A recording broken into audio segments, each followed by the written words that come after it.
committee on their work about the review of universal credit in Harlow, and it's an update, and I'd like to move that. I second it, Chair.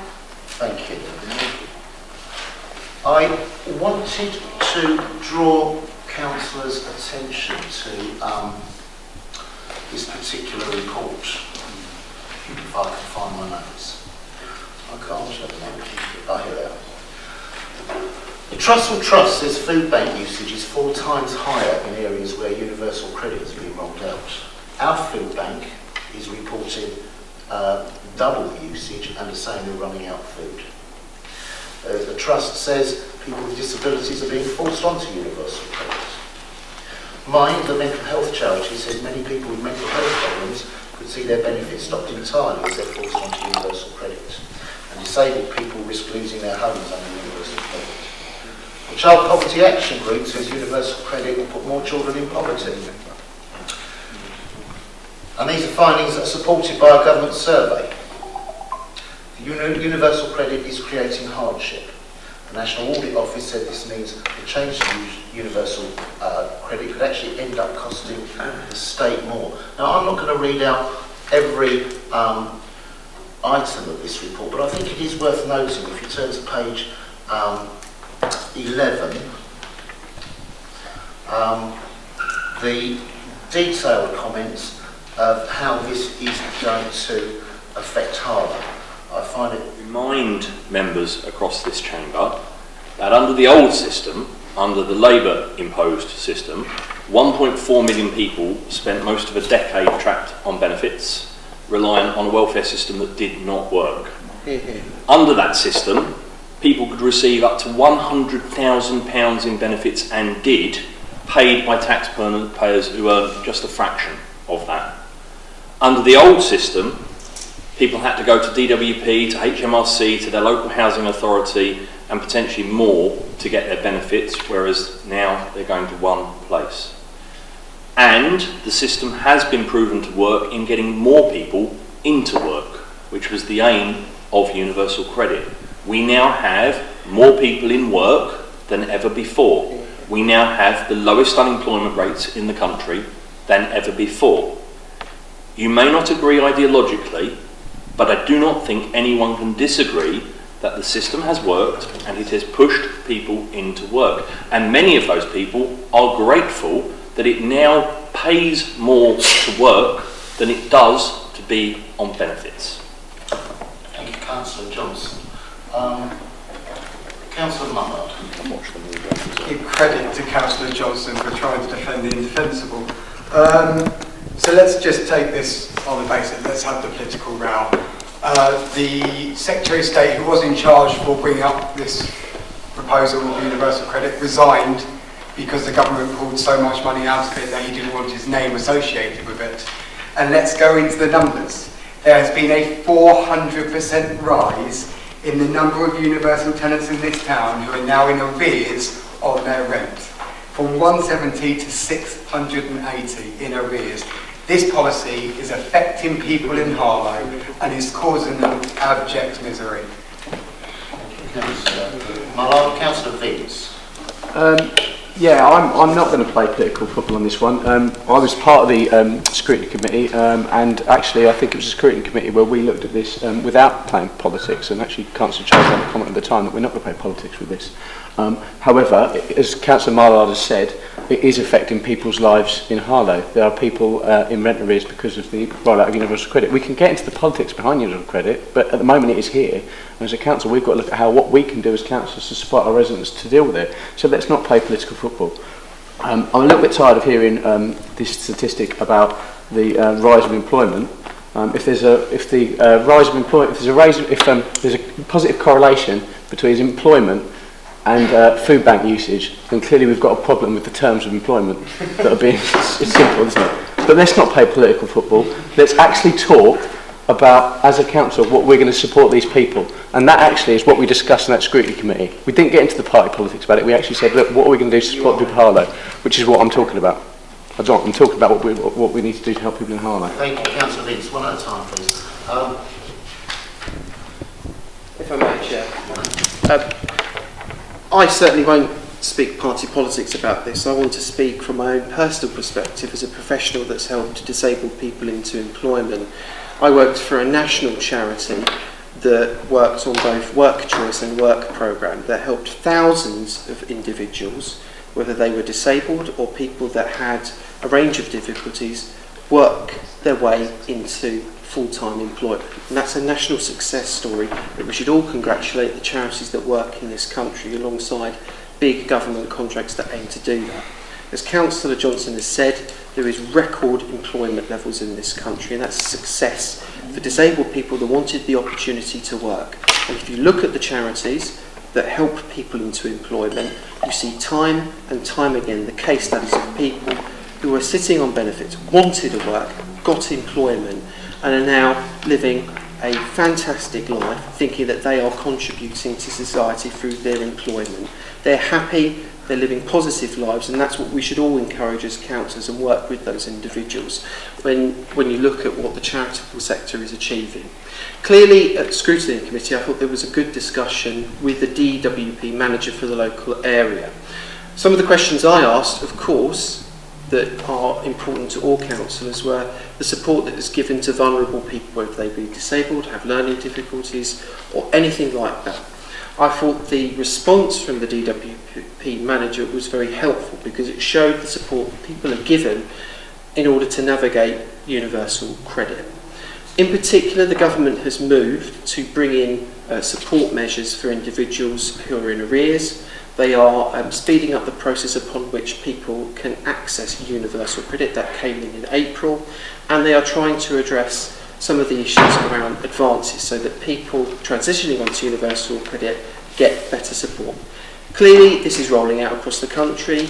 Clearly, there are challenges ahead with any major national programme like this. But I would urge councillors to recognise the positive stories that there are, the work that not just the government but charities do to help people fulfil their life ambition of getting into full-time employment. Thank you, Councillor Charles. Councillor Danvers. Back to the real world, Chair. I really would urge councillors perhaps to volunteer to go on the welfare panel, and their eyes would actually be open to the hardship that universal credit is causing to people who've never actually been in rent arrears in their lives. Councillor Johnson talks about, with credit, he says how some of the benefits have been changed. Benefits have been changed so that London boroughs now actually send people into Temple Fields next to United Glass to live with children, having to actually cross Edinburgh Way to take those children to school. That's the outcome of the human cost of these policies. We actually have case studies, and I won't really want to go into it in too much depth, because if there are blinkers on this, then people's eyes are not going to be open. But the figures just speak for themselves. It's exasperating that the government will not concede that they've got this dreadfully wrong and need to actually have a complete rethink, and certainly stop the rollout in areas where this hasn't already caused this dreadful hardship. Councillor Edwards. I think it's important to recognise that we're only about a quarter of a way through the rollout programme at the moment. I asked the DWP to give an estimate of the number of people that he anticipates that were ultimately likely to come on to the universal credit. He was a little hesitant, but eventually came out with a figure of around about 8,000 people. Now, what concerns me, there's a number of things that concern me about this. I'm particularly concerned about the impact in terms of the rise in rent arrears. It would be given that we're only about a quarter of the way through at the moment, those rent arrears, and it looks like there's roughly about a £200 difference between, for want of a better word, traditional rent arrears and rent arrears that were related to people that faced on universal credit. So, and given that roughly 48% in this town of people that are on universal credit are in social housing of one form or another, and given that the vast majority of that social housing in this town is council housing, as it's rolled forward, I think we're going to see quite a significant impact as far as the council is concerned, and the amount of money the council will have to set aside in terms of covering the meeting rent arrears. I would also like to just refer to the Citizens Advice Bureau report that was given to us. I mean, little things like they say 90% of clients claiming universal credit report that they were in rent arrears. They also said, a bit further down, they will revise universal credit, but 37% were more likely to need debt advice than clients on legacy benefits. So they're saying that there's a huge impact, or they're starting to see an impact on the number of people that need debt advice. We also said our officers were saying that it's having a significant impact on the amount of documentation, etc., that they were expected to provide. We also said the Citizens Advice Bureau was saying we've also seen a rise in referrals to make organisations. So we've also seen a rise in the number of referrals we make to organisations offering support, and specifically mental health support. So they're already evidencing that the rollout of universal credit is impacting on those requiring mental health services, an increase in the number of people requiring mental health services. We've seen a marked increase in the number of clients whose universal credit are causing their mental health to deteriorate. We've had a large number of clients expressing that they cannot cope, and universal credit issues are directly impacting on their well-being. We've also had reports that landlords are refusing to accept tenants on universal credit due to the delay in processing housing payments. These are statements that are not being made by the council, they're not political statements, they're statements that have been made by the Citizens Advice Bureau. So I have marked concern about the rollout of universal credit and the way that it's going to be impacting. I appreciate that there have been some changes. I appreciate that initially, appreciate in terms of the amount of, for want of a better word, debt that people can take on in terms of enable themselves to manage universal credit has been changed, so you can now get, a month up front, and the extended period, you then get 12 months to sort of pay that back. Nevertheless, while they're paying that back, people are on reduced benefits. What the government has done is effectively, as it were, taken away benefit on the one hand and turned it into a debt on the other hand. And so I'm very, very concerned about the impact that this is going to have as it rolls forward over the next sort of 2-3 years, however long it's going to be before we finally get to the 8,000. Thank you. Thank you. Councillor Danvers, who's spoken, sorry, Councillor Thorne. Thank you, Chair.